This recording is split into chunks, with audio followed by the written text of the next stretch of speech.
네. 자, 우리 온전함의 대가라는 제목을 가지고 말씀 좀 나누도록 하겠습니다. 요즘 오랜만에 제가 이제 안 보다가 한국 드라마를 보기 시작했는데 그동안 여러 사람이 추천했었는데 안 보고 있었던 드라마가 있었어요. 그 미스터 선샤인이라는 드라마인데 혹시 보셨는지 모르겠네요. 네, 근데 그동안 뭐 여러 사람 뭐 되게 스토리가 좋다 여러 가지 추천을 했었는데 한번 손대면은 멈출 수가 없을 것 같더라고요. 그래서 이거 좀 지금은 때가 아니다. 그래서 계속 미루다가 이제 잠깐 다 보지는 못했는데 이제 잠깐 봤는데 아마 다 스토리 아시겠지만 이제 의병들 이야기죠. 그래서 주인공 그 여자 의병 고혜신 그 애기 씨하고 이제 유진초의 이병헌 이제 뭐 이제 그런 스토리들이 이제 나오는데 이제 뭐 중요한 거는 이제 여러 가지 이제 그 감동적인 요소가 있는데 그 주인공 여자 주인공 그 애기 씨가 이제 의병 활동을 막 하려는데 모든 사람들이 다 막죠. 왜 이렇게 목숨 걸고 이제 편안히 꽃처럼 살아도 되는데 왜 이렇게 목숨 걸고 가냐 할 때 그 할아버지가 그냥 나란히 쓰이지 말고 너는 그냥 꽃처럼 살아라 이렇게 얘기하고 그 유진초이가 계속 이제 의병들이 조선을 이제 복수하러 왔다가 사람들이 목숨을 걸고 나라를 지키는 모습을 왜 이래 이 사람들 왜 이러냐 이렇게 하면서 점점점 조선이라는 나라에 관심을 갖고 그 일에 이제 관련이 되려고 그러는데 그걸 또 막는 사람이 있어요. 그 친구 카일이라는 그 미국 그 다른 대위가 야 우리는 여기 그냥 조선은 누가 먹어도 먹을 가만히 냅둬도 어차피 망할 거고 네가 굳이 이렇게 애쓰지 않아도 어차피 이 나라는 어떤 강대국이 먹어도 금방 먹을 거고 여기 그냥 우리가 파병 오고 그냥 소풍 왔다고 생각하고 잠시 즐기다가 돌아가자. 괜히 위험한 일 손대지 말고 잠깐 그냥 있다가 즐기다가 나랑 돌아가자. 이렇게 얘기를 합니다. 그리고 실제 그 애기 씨의 그 정원자 김화성 이 사람은 진짜 그렇게 살아요. 자기 그 부모님 물려준 재산을 가지고 전혀 나라가 망해가는데 전혀 그거랑은 상관없이 그 글로리 호텔에서 묵으면서 뭐 인생을 즐기면서 그 살죠. 그러니까 그 김화성 말고도 이제 그때 당시에 많은 사람들이 저는 이제 막 옛날에 그 안인수 교사 이제 그 책에 보면은 막 그 뭐죠 이렇게 신사참배 안 하려고 막 감옥에 가서 막 이렇게 돌아가시는데 그 이제 그 간증집에 보면 그때 당시에 막 자기는 감옥에 들어가서 막 매를 맞고 막 그냥 굶고 이렇게 살아가는데 자기 친구들은 좋다고 그 창경궁 지금으로 말하면 이제 창경원이라고 옛날에 동물원 원숭이들을 거기다 갖다 놓고 나라를 모욕하는 그 창경원을 만들었어요. 근데 거기 가서 벚꽃놀이 그 일본의 국화인 벚꽃을 심어놓고 해놓은 그 벚꽃놀이 구경한다고 많은 서울 사람들이 인산인해를 이루고 그 벚꽃놀이 구경 가서 원숭이 구경하고 그때 당시 나라가 망해서 일본이 우리나라를 침략하고 이제 그 궁을 임금이 살았던 궁을 그 창경원으로 동물원으로 만들어서 그걸 모욕을 하고 있는 그 자리에 가서도 전혀 고통을 못 느끼고 그냥 거기서도 즐겁게 인생을 살던 많은 사람들이 있었다는 거죠. 그러니까는 중요한 건 뭐였냐면 그 사람들이 의병을 해도 그만 언제든지 스탑할 수 있었어요. 근데 이제 가서 자발적으로 그 속에 들어가 살 때 많은 사람들이 이제 봐가지고 왜 그렇게 부집이 위험을 너 말고도 그런 거 할 사람 많어. 왜 네가 하려고 그러냐? 그 막는 거죠. 그러니까 우리 이제 성경에도 보면 하나님 앞에 이렇게 온전히 살려고 뭔가 몸부림칠 때 가장 큰 걸림돌이 누구냐면 불신자들이 아니야. 같이 신앙생활하는 신앙 동료들이 너만 그렇게? 뭐하러 너만 그렇게 밀어나게 그렇게 갈라 그래? 하고 막는 거죠. 근데 이게 신앙생활 할 때에 가장 큰 위험성 중에 하나인데, 오늘 성경에도 이런 이제 스토리들이 유사한 스토리, 그 미스터 선샤인 같은 이런 스토리가 나오고 주인공이 갈렙이죠. 이병헌 대신에 오늘 성경에는 갈렙이 나옵니다. 이제 갈렙이 나와서 어떻게 하나님 앞에 좀 온전히 살아가려고 몸부림치는지 그런 스토리 나오는데 이 성경에 나온 이제 민수기는 이제 이스라엘 백성들이 광야에서 막 이렇게 고통을 당하잖아요. 이제 막 그 하나님께 증거를 받고 도는데 그 출발적으로 왜 이 고통이 시작됐는지를 이제 설명해 주는 이제 스토리가 나옵니다. 읽지는 않았지만 이 앞절에 이제 정탐꾼 12정탐꾼을 보냈는데 이제 10명은 딱 봐서 너무너무 좋아요. 하나님의 약속도 있고 굉장히 약속한 그대로 젖과 꿀이는 좋은 땅인데 그러려면 너무나 큰 대가를 치러야 돼요. 그 구집이 거기 가서 그 전쟁을 벌이고 목숨을 걸고 내 처자식을 위태롭게 하지 않고서도 지금 이미 이집트에서 데리고 나온 내 곡식과 가축과 이런 종들과 이런 것들이 있기 때문에 굳이 하나님이 약속을 했지만 저 땅을 이런 그 모든 걸 잃어버릴 위험을 감수하고 갈 필요가 있냐. 이제 이런 거죠. 그 좋기는 하지만 하나님의 약속이 있기 때문에 좋기는 하지만 굳이 내가 지금 갖고 있는 모든 것들을 잃어가며 할 필요는 없을 것 같다. 이게 10명의 생각이었어요. 근데 나머지 2명은 하나님이 약속하셨기 때문에 지금 이 better 말고 best가 있다. 그냥 좋은 거 말고 최고의 것이 있으니까 가자. 이렇게 했는데 이제 그 정도 이제 온전함이라는 성경에는 이제 그런 갈렙의 생각을 온전함이다 이렇게 표현하는데 이렇게 얘기하고 왔을 때 갈렙에게 가장 큰 걸림돌이 됐던 게 그 가나안 족속이나 이방 민족을 같이 전투하러 갔던 그 10명이 집중적으로 갈렙과 여호수아를 이제 공격합니다. 그래서 읽진 않지만 14장 7절을 보면 이스라엘 자손의 온 회중에게 말하되 이르되 우리가 두루다니며 정탐한 땅은 심히 아름다운 땅이라 여호와께서 우리를 기뻐하시면 우리를 그 땅으로 인도하여 들이시고 그 땅을 우리에게 주시리라. 이는 과연 젖과 꿀이 흐르는 땅이라. 이렇게 하니까 10절에 온 회중이 그들을 돌로 치려 하는 때에 여호와의 영광이 회막에서 이스라엘 모든 자손에 나타나는지라 이렇게 합니다. 그래서 온전하게 살 때에 뭔가 하나님 앞에 온전해지려고 할 때 이 믿지 않는, 그러니까 온전함을 포기한 사람들에게는 온전하게 살아가는 사람들이 굉장히 불편해요. 오늘 오전에 이제 설교에도 가인과 아벨이 나왔는데 가인의 입장에서 아벨을 봤을 때 아무것도 한 게 없어요. 자기를 공격하지도 않고 때리지도 않고 뭘 나를 뭐 모욕한 것도 없는데 그냥 온전하게 살아가는 그 모습 자체가 불편해요. 이 온전함을 포기해버린 사람들의 입장에서는 온전하게 살아가려고 몸부림치는 그 모습 자체가 굉장히 불쾌하고 말하자면 내 삶을 비추어줘요. 네가 뭐가 지금 잘못됐는지, 내가 지금 어디서부터 떨어져 있는지를 그 사람이 거울처럼 나를 비추기 때문에 그 모습을 보는 것 자체가 굉장히 괴로운 거예요. 뭐 너 왜 이래? 너 왜 이렇게 살아?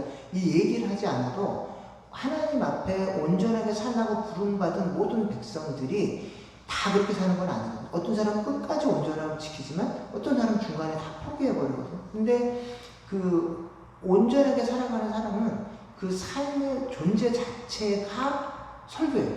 존재 자체가 온전함을 포기하는 사람들에게는 굉장한 자극이 되죠. 그래서 이 성경에 똑같이 그 상황을 보는데 사도행전에 보면 똑같은 복음 말씀이 떨어졌을 때 2장에 보면 그 말씀을 들은 사람들이 어떤 사람들이 그들이 그 말씀을 듣고 마음에 찔려 베드로와 다른 사도들에게 물어이르되 형제들아 우리가 어찌할꼬 하거늘 이제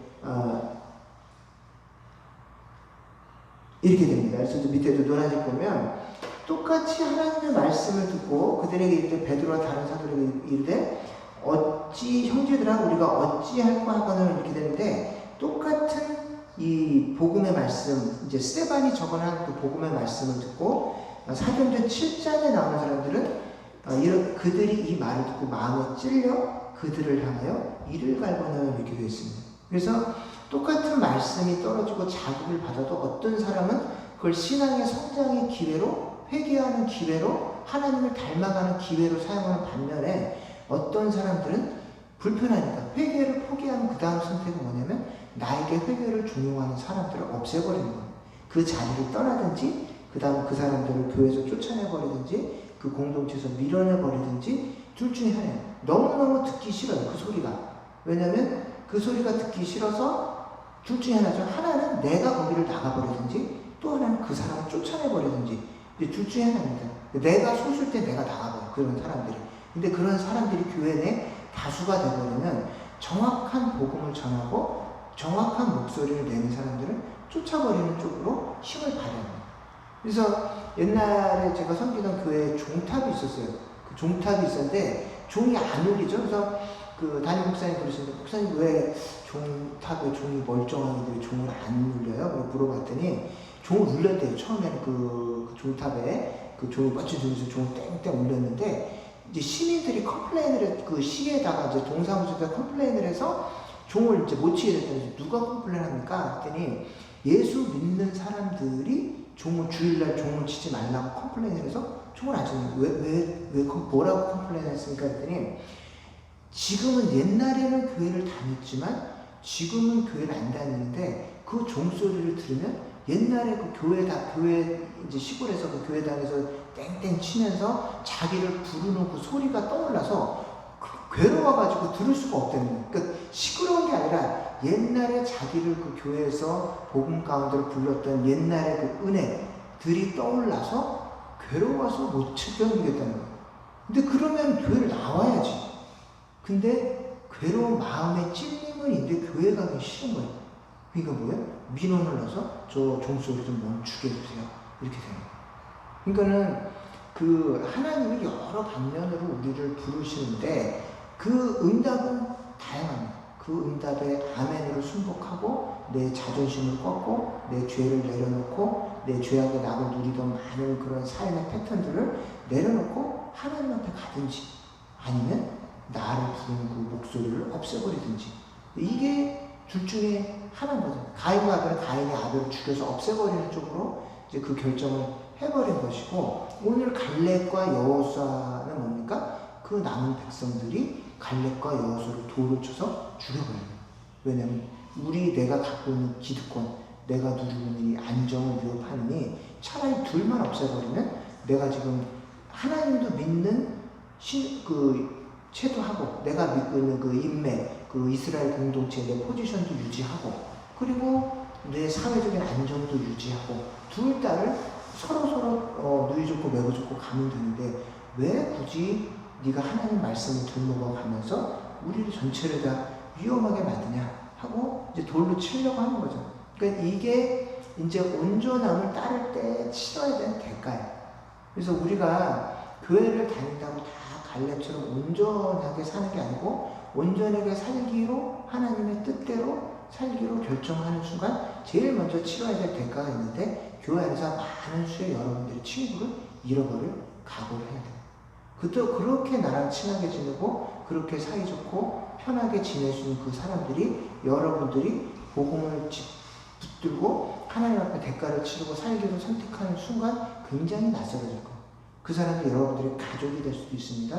여러분들이 하나님 앞에 정직하게 살기로, 뜻대로 살기로 결정하는 순간, 그렇게 함께 나랑 친하게 살던 교회 안에 지내던 이 교우들이 어느 날 등을 돌리고 어느 날 우리들에게 반대 목소리를 내고 이렇게 할 수도 있다라는 것이죠. 그래서 뭐 지난주도 얘기했지만 이제 오카노 목사님 막 제자 훈련한다고 막 많은 교회들을 깨우고 막 이렇게 다닐 때, 그 제자 훈련을 가장 힘들게 했던 것이 다른 교회들이 그냥 가만히 있으면 되는데 뭘 또 교회들을 훈련시키고 뭐 하냐. 왜냐하면 가만히 있어도 중견 교회가 되면 목사님 굳이 뭘 하지 않아도 남은 일생 동안 모든 게 다 보장됩니다. 자녀들 대학 입시, 노후 생활, 모든 것들이 가만히 사고만 치지 않으면 은퇴 때까지 모든 게 보장돼요. 심지어 은퇴 이후에 죽을 때까지 나머지 삶이 다 보장되는데, 강남 한복판에서 본인이 교회를 개척하고 그렇게 막 이 안정적으로 목회하는 목사님들을 위태하게 평신도를 깨운다고 그러고 막 밤늦게까지 교육을 하고 막 이렇게 하니까, 제자 훈련은 방법론이다, 제자 훈련은 중산층 이상의 부유한 사람들 아니면은 따라할 수 없는 것이다, 기도가 약하다, 뭐 성령이 약하다, 이런 엄청난 이제 말하자면 공격들을 계속 한다는 것이죠. 근데 이제 그 목사님이 이제 막 그런 얘기를 하면서 그 다큐멘터리 그런 얘기, 다 거짓말이야, 다 거짓말인데 하나 맞는 건데, 제자 훈련은 골병된다, 그거는 맞는 말입니다. 그래서 그분이 그렇게 하면서 몸이 상하도록 이제 자기가 그렇게 해서 결국은 조기 은퇴인데 은퇴하자마자 이제 폐암 선고를 받고 이제 그 지하에 교학에 있어서 공기도 안 좋은 데서 뭐 장시간 이렇게 헌신하고 몸을 이제 혹사해서 이제 그렇게 해서 결국은 이제 사역을 마치게 됐는데, 이제 마지막 장면에 이제 그런 게 있어요. 이제 이렇게 장례식이 가는데 자식들이 다 모여갖고 영정 사진 앞에서 가족 사진을 찍는 거에서 이게 뭐냐, 왜 영정 사진인데 무슨 가족 사진 기념사 촬영하듯이 뭐하냐 그때 너무 바빠갖고 생전에 가족 사진이 한 장도 안 남아있다는 거예요. 그래서 마지막으로 유일하게 가족 사진을 남길 수 있는 기회가 자기 아버지 그 영정 사진을 놓고 그 주변에 나머지 형제들과 어머니가 옆에 딱 서가지고 마지막 가족 사진을 찍고 보내드리는 이제 그런 장면이 나오더라고요. 그러니까 이제 그렇게 살려고 몸부림칠 때에 이제 그런 이제 하나님의 뜻대로 살고 정말 생명이 꺼져가는 그 몸이 상해가는 걸 다 감수해 가며 사역을 해 갈 때 가장 많은 방해를 듣는 주변의 교회 목사님들이 뭐 방법론이 무슨 교회 성장 방법론이라 뭐라 이런 막 굉장히 비판을 하면서 여러 가지로 왜 안정된 목회하기 가만히 있지, 왜 들쑤새리면서 왜 너 혼자 유별나게 목회를 하려고 그러냐, 이런 방해와 또 여러 가지 대가들을 치르면서 갔다는 거죠. 그래서 온전하게 살기 위해서 하나님 앞에서 부르신 대로 따라 살기 위해서 책임을 져야 되는데 그 치러야 될 대가 중에 첫 번째는 여러분들이 주변 교우들로부터 따가운 눈총과 시선과 또 비판을 가슴 아픈 그런 비판을 받을 각오를 하고 가야 된다는 것이죠. 그래서 그렇게 달려갈 때에 하나님께서 그 사람들을 알아주시고 이제 붙들어 주신다는 것이죠. 그리고 그 온전함에 그럼 도대체 그럼 이 사람은 어떻게 이렇게 온전함을 이제 지켜 나가는가, 이제 이런 것들을 이제 생각해 볼 수가 있습니다. 그래서 이제 여기 보면 이 여호수아서 14장에 보면 이 여호수아에게 이 갈렙이 이제 가나안 땅에 들어가서 이제 이렇게 얘기합니다. 오늘도 내가 여전히 강건하니 내 힘이 그때나 지금이나 같아서 싸움이나 출입이나 감당할 수 있으니 이 산지를 내게 주소서, 이렇게 얘기합니다.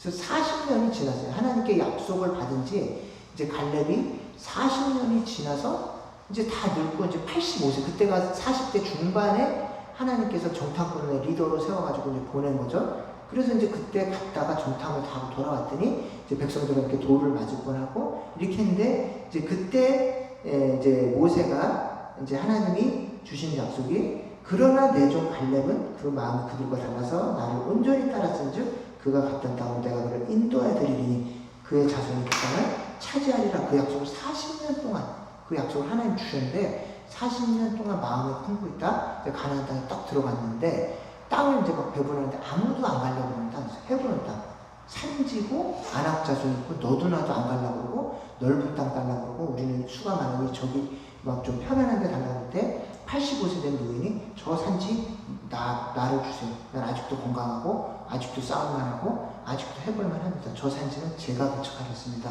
하고 그 산지를 요청하는 거죠.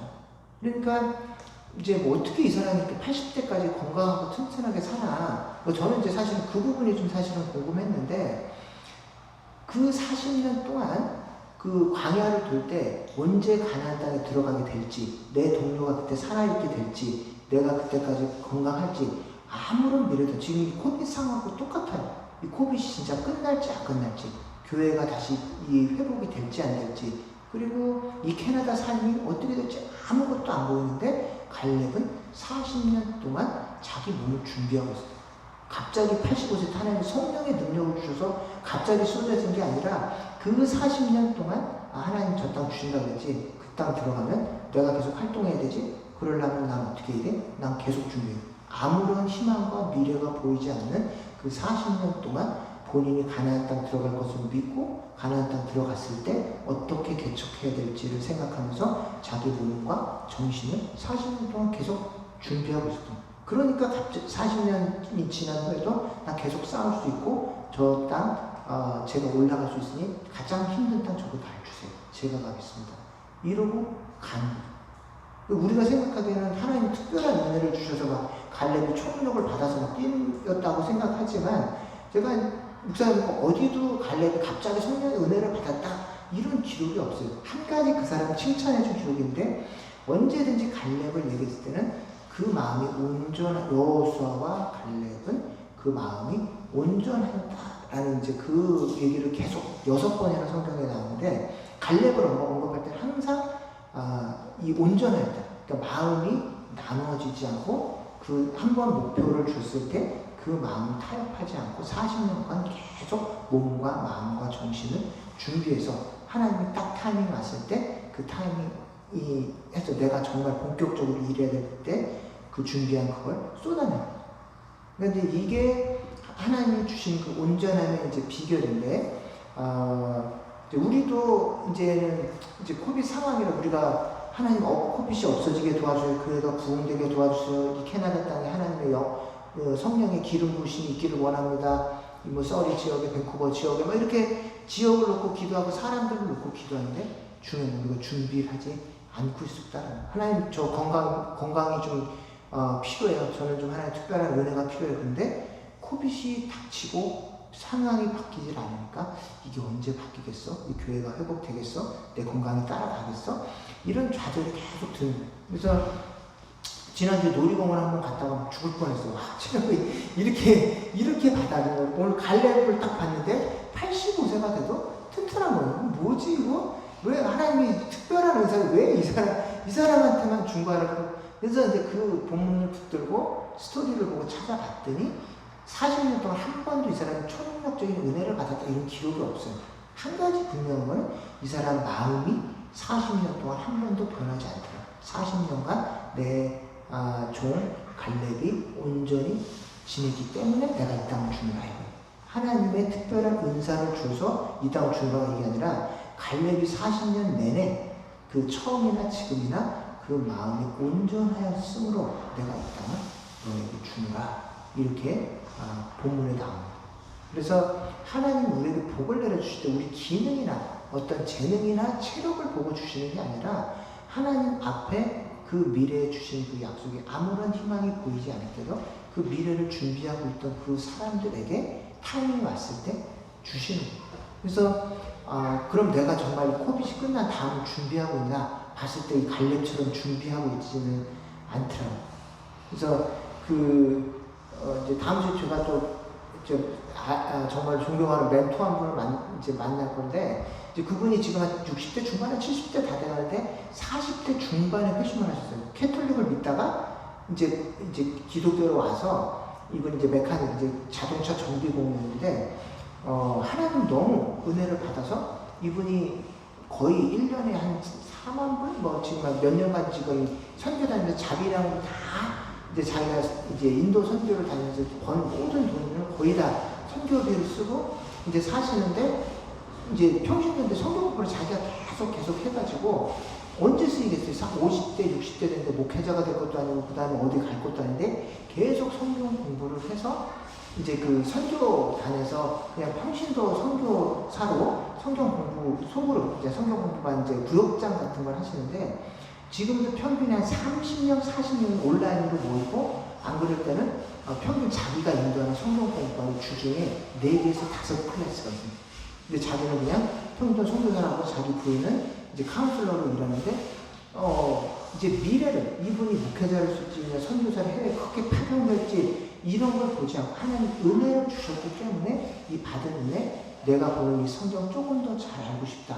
이렇게 해서 성경 공부하고 공부한 걸 가르치고 이렇게 하다 보니까 이 코빗 상황 한복판에서도 계속 자기 온라인으로 가르치는 제자들이 30명, 40명이 꾸준히 계속 모여서 그 강의를 듣고 또 성경 공부를 하고 싶어 하고 이렇게 쓰이더라는 것이죠.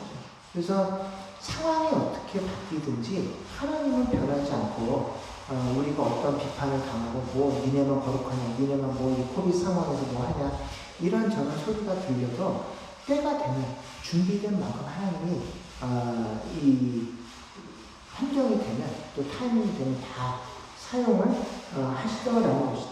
그래서 우리가 다시 한번 거기 보면 언제든지 멈출 수 있어요. 이 몸부림치는 거는 이 의병들이 이제 거기 명대사가 나오는데 그 에디씨가 이제 총을 맞고 이제 이 뭐라고 귀족 집안에 그냥 쳤는데 뭐 좋은데 정원을 갈 수도 있고, 근데 의병 생활하다 다리에 총을 맞고 이제 그 유진초이하고 대화하는데 힘들면 이제 좀 그만하지 이렇게 얘기하니까 이거는 우리가 하는 일은 언제든지 그만둬도 되는데 오늘은 하지 맙시다. 그리고 가는 방향으로 한 걸음만 더 갑시다. 이렇게 하고 결국은 가다 이제 죽게 되는 이제 그런 스토리라고 하는데, 우리 하나님이 우리를 부르셨을 때 똑같은 것 같아요. 언제 이 몸부림 그만둬도 돼요. 캐나다 와서 멈춘 사람들 많아요. 근데 우리 욕하는 건 아닌데, 목회자로 와가지고 그냥 와서 이 캐나다의 평안한 삶, 아이들 영어 교육, 또 아이비리그 보내고 안정된 직장, 또 안정된 집, 이렇게 하면서 우리가 몸부림치면서 목회하고 몸부림치면서 아이들 가르치고 불안정한 경제 상황 속에서 이 스테이터스로 달려가는 거 언제든지 선택을 해요. 언제든지 이 자발적으로 우리가 달려가고 가기 때문에 언제든지 멈춰도 돼요. 우리가 스스로. 누구도 우리 푸시하는 사람도 없고, 누구도 우리 보고 그 길로 가라고 강제하는 사람 없어요. 그렇게 안 간다 그래서 누구도 우리 이 캐나다에서 저기로 잡아갈 사람 없고, 영주권 따고 아무도 방해가 할 사람 없어요. 근데 다만 우리가 이렇게 더 갈 때 영주권 따고 안정적으로 가는 생활이 점점 한 발짝 더 멀어지는 거예요. 그리고 갈 때 한 걸음 더 돌아가요. 이 우리가 하나님 편에 서서 원칙대로 가고 하나님 편에 서서 이렇게 할 때 경제적으로 조금 더 위태한 자리에 좀 더 가게 되고, 그렇게 될 때 사회적인 안정권에서 점점 조금 더 멀어지고 돌아져요. 그래서 주변의 사람들이 그만하지, 힘들면 그만하지, 힘들면 그 정도 하지, 그럴 때 언제든지 우리가 대답하셔서 언제든지 멈출 수 있어요. 왜냐면 자발적으로 하는 거기 때문에 이리로 가는 거 우리는 언제든지 멈출 수 있어요. 근데 오늘은 하지 맙시다. 지금은 하지 맙시다. 우리 그리고 한 발짝 더 가서 하나님 원하시는 길에 같이 가봅시다. 이런 게 우리 고백 아니겠습니까? 우리가 여기 와서 우리가 섬기는 교회에서도 멀어져 있고 가족들끼리도 멀어져 있고, 누구도 우리 보고 더 열심히 뛰어라, 우리 보고 더 왜 거기서 목회하면 더 성공, 아무도 물어보는 사람 없지만 다만 여기 에너지를 쏟고 돈을 쏟고 시간을 쏟고 한 영혼들을 향해서 가는 거죠. 근데 이제 이것이 하나님이 보셨을 때의 온전한 모습인 거죠. 이제 그 의병들은 그 섬기던 나라 왕은 의병들의 존재를 몰라요. 천것들이, 노비들이 뭘 뛰냐 이렇게 하면서 목숨을 걸고 섬겼던 그 조선이라는 나라에는 그 왕이 그 노비들의 존재를, 의병들의 존재를 몰라줬어요. 그렇지만 우리가 섬기는 하나님 아버지는 그렇지 않다. 한 명의 영혼을 놓고 몸부림치는 우리의 온전함을 보실 때 하나님께서 우리와 함께 해주시고, 나중에 하나님 앞에 섰을 때 잘하더라, 착하고 충성스러운 종아라고 칭찬해 주시면 같이 눈물 흘려주시고, 우리 눈에서 흘렸던 눈물도, 우리 땀방울도 다 닦아주시며 맞이해 주신 그날을 기대하며 오늘은 멈추지 말고 한 걸음 더 가는 그런 저와 여러분이 되시기를 주님의 이름으로 축원드립니다. 기도하겠습니다.